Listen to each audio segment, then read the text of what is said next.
If you want to feel like a, relational unit, then your partner's experiences and your partner's opinions must be at least run through your system as if they were your own. And that's what we call empathy. Yeah. Recognizing the significance of what they think, feel, and have gone through involves actively seeking to understand and appreciate their perspective, considering their thoughts, their feelings, how they made a decision, the decisions that they've made, and really, really diving into that empathy and compassion aspect. Yeah, you really could just be empathetic. Right. But some people don't really understand what that means in relationship. And I say, going back to opinions and experience, most men want their opinions to be heard and valued.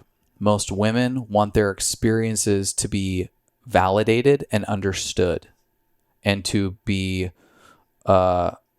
identified as rational. Yeah. And that's why both opinion and experience, it pertains to the masculine and the feminine dynamics. But, what do these actually look like? It looks like the female partner saying to the male, hey, I trust your opinion. Whoa, that feels so good to dudes. I'm telling you, it does. For in a world where ball busting is like just rampant, saying calmly with trust, I really trust your opinion on that. Mm-hmm. It's like you'll see him like get buffer, I swear, right in that moment. Or even, this is underrated, when your partner has made the right decision, you go back and go, hey, you nailed it on that one. Like you totally made the right call. Mm-hmm. I even thinking about like AHCC, and our business revolves around immune intel AHCC. And when we first met, you introduced me to AHCC, and I saw the whole back end of the product, and it's very expensive. And expensive to make, and to get it from expensive Japan to get in our door. And I was like, oh my God, with my experience in supplements, I'm like, these are like parameters that are far outside of doing something like this. This is just going to be very, very difficult. But you nailed it. True. I don't care. And I have to. It is challenging. It is hard, but it's just changing people's lives. And so you nailed it. Great job. Thanks, babe. Here's one that is really important for men to say to women. I believe you. Yeah. I believe the thing you're telling me. I'm not gonna be skeptical and doubt. I believe you. And your emotions. Hey, I know this is emotional, but your emotions are valid. Mm-hmm. They're really valid. I see you, and I feel that this is challenging, or I feel that this is exciting. Too often men kind of go, just like, oh my God, she's overreacting, both negatively or positively. They'll be like, oh my God, she's like way too excited. Like when girls get together and like, oh my God, like they freak the fuck out. I have to sometimes be like, they can do that. Like, that's great. That's really awesome for them. I don't have that ability. It doesn't come naturally in me. Because I think other times in my life where I go, is that real even? It is real. And I think it is real. It is real. It is real. I will tell you, that I'm really bad at existing in an inauthentic way. Yeah. And you see me sometimes with some girls, not every girl, but there are some women, some girls, some friends in my life where that side of me gets unleashed a little bit, and I can feel like, kind of like stiffen a little bit but me, and know that I can't show up inauthentically. And so it is real. It's very real. Totally. Yeah. Can it also not be real and be like overdone? For sure. For sure. Yeah. No, I think that's great. And I will absolutely concur on the I believe you, because as women, as the feminine, anyone who has a feminine essence, you are more, your emotions are more easily accessible usually.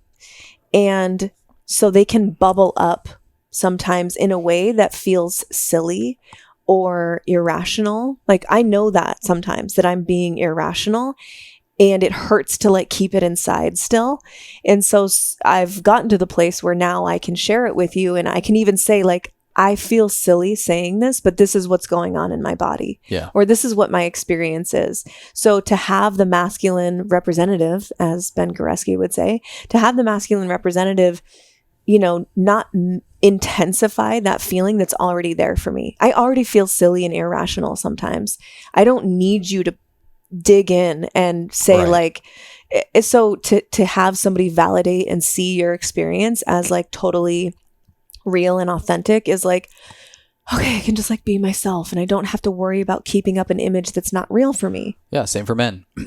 I'm already judging my opinion before I give it. I'm already creeping self-doubt in the decisions that I'm about to make. So when I go make a decision, if you interject with doubt, it feels like shit. And I'm not saying you, I'm just saying I feel that for sure. So spot on. I was thinking of like, in horror movies when, the female like calls the police to come, like, there's a fucking ghost in here. And the cop comes and they're like, not seeing anything or whatever. The example there would be to say, I'm not seeing anything, but I believe you. Yeah. I believe that something's going on. Right. Yeah. Right. But we're always left with like, you got to believe her when you're the viewer. I know. So and that's how it feels sometimes. Like, so please, I'm not crazy. So remember that moment. Everything. Yes. I think in part one, where this showed up for me was when there would be an instance where your feelings were hurt and you would make that known to me, and all you were looking for was like a simple I'm sorry. And I didn't agree with like that you should feel bad about this thing. We only know our inner world. We only know the intentions that we bring to something, right? And you can't see inside my mind and in my heart of my intentions on something. So if my communication isn't clear enough where I am sharing my thoughts well enough to where they land in a way that you can metabolize, and I fuck that up, I fuck the communication up, and your feelings do get hurt, that's on me to make sure that I communicate better next time. But I know in my head that I didn't mean anything malicious, and then I try to over explain and like, no, this is what I meant. You shouldn't feel bad. You shouldn't have your feelings hurt because this is what I meant. I didn't mean anything. And we got good intentions. I had good intentions. And so then there would be these moments where you'd be like, I don't care what you meant. I don't care what was in there. This is how it came out. This is how it was interpreted. And it made me feel like shit. And even in those moments, it was really hard for me to say I'm sorry because it didn't feel authentic, because I knew that I didn't mean to hurt you. I didn't want to hurt you.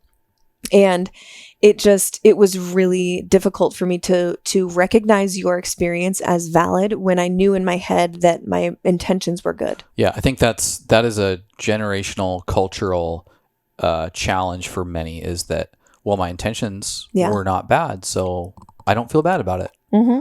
That is it's really brutal in our millennial and Gen Z generation, is well, I don't feel bad about it. Yeah. Or I didn't mean it that way, so I don't feel bad about it. Yeah. And you can still convey that. You can still communicate to your partner like, hey, honestly, like, these were my intentions. My intentions were 100% pure. Obviously, I did a really bad job of communicating that to you, and I'm really sorry for hurting your feelings. You can still communicate that your intentions initially were good, but that somewhere, something, down the line, something went wrong and you need to own it.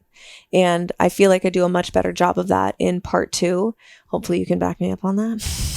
Of course. I mean, we don't have a lot of like needing to take ownership for a bunch of shit in part two, but yeah, you definitely, when we have charged conversations, are a lot more interested in like, hey, how does that from your perspective feel? And what does that sound like? I see your perspective. Yeah.